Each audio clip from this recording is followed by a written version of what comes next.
उत्तर प्रदेश के रायबरेली में मदरसा टीचर मुर्तजा की गोली मारकर हत्या कर दी गई। वो बाइक से बेटी को उसके ससुराल से अपने घर ला रहे थे। रास्ते में हमलावरों ने उनकी बाइक रुकवाई, बेटी से अभद्रता की, उसके बाद तमंचा सिर से सटाकर गोली मार दी। गोली लगते ही टीचर का सिर फट गया, उनकी मौके पर ही मौत हो गई। पूरा मामला क्या है आइए आपको समझाते हैं। दरअसल रायबरेली की एक सड़क पर शुक्रवार दोपहर जो हुआ वो सिर्फ एक हत्या नहीं थी, वो कानून, समाज और इंसानियत पर सीधा हमला था। एक मदरसा टीचर, एक पिता अपनी बेटी को सुरक्षित घर पहुंचाने निकले थे, लेकिन रास्ते में घात लगाए बैठे हमलावरों ने उनकी जिंदगी वहीं खत्म कर दी। उनकी बाइक रुकवाई गई, बेटी से बदसलूकी हुई और फिर तमंचा सिर से सटाकर उन्हें गोली मार दी गई। एक झटके में शिक्षक की मौत हो गई और एक बेटी की आंखों के सामने उसका पूरा संसार उजड़ गया।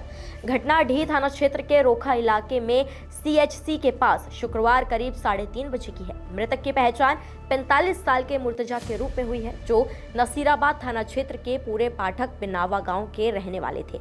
वो बीते 10 सालों से मदरसे में पढ़ा रहे थे। बेटी इशरत जहां को ससुराल से लेकर लौटते वक्त रास्ते में 6 से 7 लोगों ने उनकी बाइक घेर ली। विरोध करने पर पहले मारपीट हुई, फिर बेटी को धक्का देकर दूर किया गया और इसके बाद उन पर गोलियां चला दी गई। बेटी इशरत जहां की गवाही इस वारदात को और भयावह बना देती है। उसने पुलिस को यह बताया कि कैसे हमलावर पहले से घात लगाकर बैठे थे, कैसे उसके विरोध करने पर उसे गिरा दिया गया और खदेड़ दिया गया और फिर उसने अपने पिता को सिर पर गोली लगते हुए देखा। गोली लगते ही मौके पर ही उनकी मौत हो गई। बेटी के चीखने पर आरोपी फरार हो गए। सुनिए बेटी का आगे क्या कुछ कहना है। आवत रहन उधर से पैसा सुरे से तो यहाँ का फूले पर रहे हुए 6-7 जना मारे वाले और का कहते अजूब रहे हुए और वो रहे बब्बू रहे, मोहम्मद नाने रहे, मोहम्मद मुर्तजा रहे, आज वो जब्बार रहे हुए और का कहते और मारे वाले रहे हो यहून सब मिल रहे मारे में और का कहते फिर घियल ली न हुए, फिर हम लोग रपटे रहे हुए, फिर हमका एम्बुलेंस वाला अखुआवर रहन है तो ही बचाई सवै। फिर का कहती है अब्बू हम भागे हैं, नहीं भाग पाई तो ये मार दी न गोली। अच्छा, जो खत्म हुए कौन है यहाँ? अब्बू वहीं। परिवार का कहना है कि इस हत्या के पीछे पुरानी रंजिश है।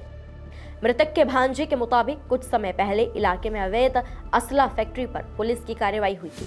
आरोपियों को शक था कि मुर्तजा ने पुलिस को सूचना दी थी। इसी शक ने एक शिक्षक को मौत की सजा दे दी। शक, बदले और हथियार, इन तीनों ने मिलकर इंसाफ को कुचल दिया। सुनिए मृतक के भांजे ने पुलिस को क्या कुछ बताया।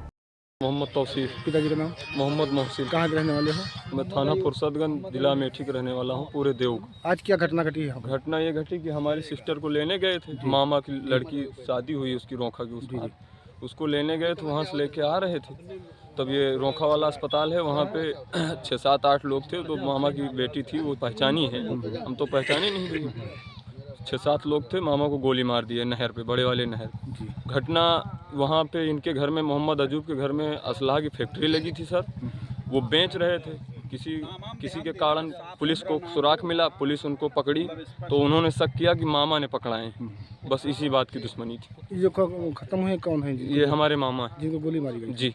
मुर्तजा अपने पीछे पत्नी और 5 बच्चों को छोड़ गए हैं। घर में मातम पसरा है। जिस हाथ ने कलम थाम रखी थी, आज उसी हाथ का जनाजा उठ रहा है। गांव में सन्नाटा है और सवाल हवा में तैर रहे हैं।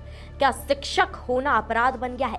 क्या शक के आधार पर किसी की जान ले लेना इतना आसान हो गया है? पुलिस ने बेटी की तहरीर पर 2 नामजद और 3 अज्ञात आरोपियों के खिलाफ हत्या का मामला दर्ज किया है। अपर पुलिस अधीक्षक का कहना है कि आरोपी फरार है, उनकी तलाश में कई टीमें लगाई गई है और जल्द गिरफ्तारी होगी। इलाके में पुलिस बल तैनात कर दिया गया है, लेकिन इस घटना का सवाल सिर्फ गिरफ्तारी तक सीमित नहीं है। सवाल ये है कि खुलेआम दिन दहाड़े गोली चलाने का हौसला आखिर आता कहां से है और कब तक बेटियां अपने पिता को अपनी आंखों के सामने मरता देखेंगी। रायबरेली की वारदात हमें ये याद दिलाती है कि जब कानून से डर खत्म हो जाता है तो सबसे पहले इंसानियत मरती है। फिलहाल खबर पर आपका क्या कुछ कहना है, कमेंट्स में हमें जरूर बताएं। नमस्कार, मैं हूं मानक गुप्ता।